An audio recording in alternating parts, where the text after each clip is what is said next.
Cyber crime પોલીસે કરોડોનું cyber crime racket ઝડપી પાડ્યું છે। 39.41 કરોડનું આંતરરાજ્ય સાયબર ક્રાઇમ રેકેટ ઝડપાયું। અમદાવાદથી બે મુખ્ય સૂત્રધારોની ધરપકડ કરવામાં આવી। સાયબર સેન્ટર ઓફ એક્સેલન્સે રેકેટનો પર્દાફાશ કર્યો। 16 રાજ્યોમાં ફેલાયેલા ગુનાહિત નેટવર્કનો ખુલાસો, દેશમાં નોંધાયેલી 59 સાયબર ગુનાનો ભેદ પણ ઉકેલાયો। 3 મોબાઈલ ફોન અને ₹5 લાખ રોકડ રકમ જપ્ત। આર્થિક રીતે નબળા વેપારીઓને લાલચ આપતા હતા, બેંક એકાઉન્ટ ભાડે મેળવી ફ્રોડના નાણાં ફેરવતા હતા। ચોક્કસ બાતમીના આધારે બે આરોપીની ધરપકડ કરવામાં આવી છે સાયબર સેન્ટર ઓફ એક્સિલન્સ દ્વારા।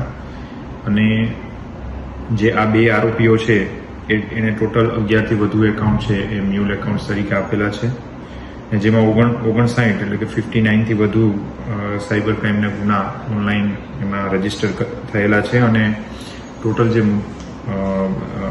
ફ્રોડ છે એ 39.41 કરોડ એટલે 39.41 કરોડ જેટલો છે। અલગ અલગ રાજ્યની એસીકે છે, જેમાં કર્ણાટક, હરિયાણા, દિલ્હી, તમિલનાડુ, ઉત્તર પ્રદેશ વગેરે રાજ્યોની પણ એસીકે છે આમાં સામેલ છે।